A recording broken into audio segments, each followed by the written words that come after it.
Bismillahirrahmanirrahim. Assalamualaikum warahmatullahi wabarakatuh. Alhamdulillahirabbil alamin. Wassalatu wassalamu ala asrofil anbiya'i wal mursalin wa ala alihi washabihi ajmain. Asyhadu an la ilaha illallah wa asyhadu anna muhammadan abduhu wa rasuluh. Allahumma shalli ala Muhammad wa ala ali Muhammad. Ya ayyuhalladzina ittaqullaha haqqa tuqatih wa la tamutunna illa wa antum muslimun. Wa qala Allah ta'ala fil Qur'anil Karim, a'udzu billahi minasyaitonir rajim. Bismillahirrahmanirrahim. Ya ayyuhan nasu u'budu rabbakumul ladzi khalaqakum wal ladzina min qablikum la'allakum tattaqun. Saudara-saudaraku yang dirahmati Allah SWT, marilah kita ucapkan syukur alhamdulillah kepada Allah SWT yang mana Allah SWT masih memberikan nikmat yang paling besar kepada kita, yaitu nikmat iman, nikmat Islam, dan nikmat kesehatan.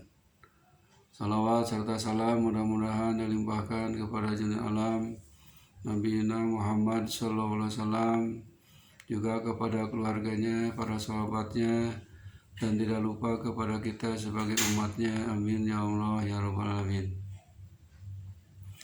Hadirin rahimakumullah, dalam kesempatan ini saya akan sampaikan ada 3 kelompok manusia yang disebutkan di dalam Al-Quran oleh Allah Subhanahu wa Ta'ala. Ada 3 kelompok manusia yang dikelompokkan oleh Allah Subhanahu wa Ta'ala dalam Al-Quran, tercantum dalam surat Al-Baqarah ayat 1 sampai ayat 22. A'udzu billahi minasyaitonir rajim. Bismillahirrahmanirrahim. Alif lam mim, dzalikal kitabul la raiba fihi hudal lil muttaqin alladzina yu'minuna bil ghaibi wa yuqimuna sholata wa mimma razaqnahum yunfiqun alladzina yu'minuna bima unzila ilaika wa ma unzila min qablik wa bil akhirati hum yuqinun. Ulaika ala hudan min rabbihim wa ulaika humul muflihun. Innal ladzina kafaru sawa'un 'alaihim a'andartahum am lam tundirhum la yu'minun. Khatamallahu ala qulubihim wa ala sam'ihim wa ala absarihim ghishawah wa lahum adzabun 'alim. Wa minan nasi may yaqulu amanna billahi wa bil yaumil akhir wa ma hum bimu'minin. Shadaqallahul adzim. Di dalam surah Al-Baqarah ayat 1 menyatakan bahwa manusia kelompok pertama adalah orang-orang muttaqin, orang yang bertakwa kepada Allah. Dzalikal kitabul la raiba fihi hudal lil muttaqin. Orang yang bertakwa itu ada tandanya, ada ciri-cirinya. Bagaimana tandanya dan cirinya orang muttaqin itu? Alladzina yu'minuna bil ghaib. Tandanya yang pertama, orang bertakwa itu beriman, percaya kepada yang gaib. Kalau tidak percaya kepada yang gaib, berarti orang itu tidak termasuk golongan muttaqin. Apa gaib itu? Gaib itu sesuatu yang tidak bisa dilihat oleh mata kepala kita. Contohnya surga dan neraka. Sekarang kan kita belum pernah melihat, itu gaib, kecuali Rasulullah SAW. Kemudian makhluk Allah yang diciptakan dari cahaya siapa? Yaitu para malaikat. Malaikat oleh kita tidak bisa dilihat oleh mata telanjang, karena malaikat termasuk makhluk Allah yang gaib. Makanya kita harus percaya, mengimani kepada para malaikat ciptaan Allah. Kemudian tanda yang kedua, orang yang bertakwa itu wa yuqimuna sholata, dia suka mendirikan sholat. Orang yang bertakwa tandanya suka melakukan sholat, apalagi sholat yang wajib, sholat sehari semalam, sholat fardu 5 waktu, duhur, asar, maghrib, isya, subuh, yang jumlahnya semua 17 rakaat. Orang yang mendirikan sholat ini adalah tanda orang yang takwa. Kenapa? Karena sholat ini merupakan as-sholatu imaduddin. Sholat itu merupakan tiang agama. Barang siapa yang meninggalkan sholat, berarti dia merobohkan agamanya. Barang siapa yang mendirikan sholat, berarti mendirikan agamanya. Oleh karena itu, jagalah sholat yang 5 waktu sebagai tanda orang yang bertakwa. Ketiganya, wa mimma razaqnahum yunfiqun, dan dari sebagian hartanya mereka suka nafkahkan, suka dikeluarkan. Punya rezeki sedikit ataupun banyak dikeluarkan di jalan Allah SWT. Contoh yang misalkan sudah mampu, orang kaya diwajibkan mengeluarkan zakat. Itulah kewajiban dari Allah bagi orang-orang yang bertakwa yang punya harta. Zakat itu ada zakat mal, zakat harta benda, dan ada zakat fitrah. Kalau zakat mal diantaranya ada 5, ada penghasilan dari pertanian, pertambangan, perdagangan, emas perak, kemudian binatang ternak. Wajib dikeluarkan zakatnya kalau sudah sampai nisab. Kalau tidak dikeluarkan, berarti hukumnya dosa, memakan hak fakir miskin. Itulah sifat orang yang bertakwa, suka mengeluarkan, menafkahkan hartanya di jalan Allah. Kemudian ciri tanda orang yang bertakwa itu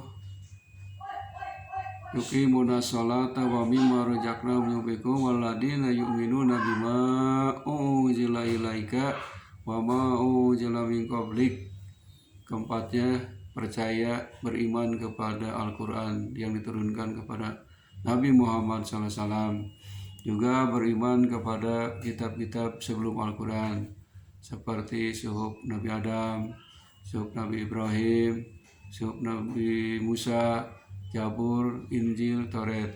Itulah kitab-kitab firman Allah yang harus dipercayai, harus diimani oleh kita. Yang terakhir adalah Quran. Al-Quran ini yang berisi 30 juz, 114 surat, harus kita imani, harus kita baca dan kita amalkan dalam kehidupan sehari-hari. Itulah tanda orang yang bertakwa, golongan yang pertama. Wabil akhirati hum yuqinun, dan yang kelimanya, mereka yakin bakal datang hari akhirat. Akhirat itu yakin pasti ada. Wabil akhirati hum yuqinun, sebab ada awal pasti ada akhir. Akhir ini yang disebut alam akhirat, yang kekal abadi, tidak akan rusak. Beda dengan dunia. Kalau dunia disebutnya alam fana, alam kehancuran. Ulaika ala hudam min rabbihim wa ulaika humul muflihun. Itulah orang yang mendapat keuntungan, orang yang berbahagia di dunia dan di akhirat. Hadirin yang berbahagia, yang keduanya golongan manusia yang kafir. Gimana dalam Quran? Innal ladina kafaru sawaun alaihim a'andartahum am lam tundirhum la yu'minun. Orang yang kafir itu dikasih peringatan ataupun tidak dikasih peringatan, tetap saja mereka itu la yu'minun, tidak mau beriman, tidak beriman kepada Allah dan tidak beriman kepada Rasulullah SAW. Makanya dicap oleh Allah di dalam Al-Quran, hatamallahu ala qulubihim wa ala sam'ihim wa ala absarihim gisawah wa lahum adabun adim. Jadi hati, matanya, telinganya ditutup oleh Allah. Kenapa? Karena dia tidak mau menerima ajaran Rasulullah, ajaran agama Islam. Karena dia sudah menentang Allah Subhanahu wa taala. Akhirnya ada munadim, akan menerima azab yang paling besar. Golongan yang ketiga adalah golongan munafikin. Golongan munafikin wa minan nasi may yaqulu amanna billahi wal yaumil akhir wa ma hum bimumin. Yaitu mengatakan kami beriman kepada Allah dan kami beriman kepada hari akhir wa ma hum bimuminin, padahal mereka itu tidak beriman. Jadi omong doang. Orang munafik itu lipstik di bibir saja, di hatinya tidak. Kenapa? Karena orang munafikin itu punya penyakit. Hatinya ada dalam kesakitan. Fi qulubihim maradun fazadahumullahu marada. Orang munafik itu hatinya sakit. Orang munafik dan orang kafir lebih berbahaya daripada orang munafik. Orang munafik itu bagaikan musuh dalam selimut, berbahaya. Malahan diibaratkan bagaikan binatang bunglon. Kalau bunglon kan, kalau dia diam di warna hitam jadi hitam. Kalau dia diam di warna merah jadi merah. Kalau dia diam di warna hijau jadi hijau. Jadi itulah sifat orang munafik, bisa masuk kemana saja. Karena apa? Kelihayannya, kelicikannya orang munafik itu. Hadirin rahimakumullah, mudah-mudahan ayatul Quran ini surah Al-Baqarah menjadi ibrah, menjadi pelajaran bagi kita bahwa Allah menciptakan manusia 3 kelompok. Kelompok pertama adalah kelompok orang-orang mutakin, yang kedua orang-orang kafirin, dan yang ketiganya orang munafikin. Mudah-mudahan kita termasuk orang-orang yang bertakwa kepada Allah. Mudah-mudahan kita nanti dalam penjemputan ruh nyawa oleh Allah SWT, mudah-mudahan kita meninggal dalam keadaan husnul khatimah. Amin ya Allah ya rabbal alamin. Wabillahi taufiq wal hidayah. Assalamualaikum warahmatullahi wabarakatuh.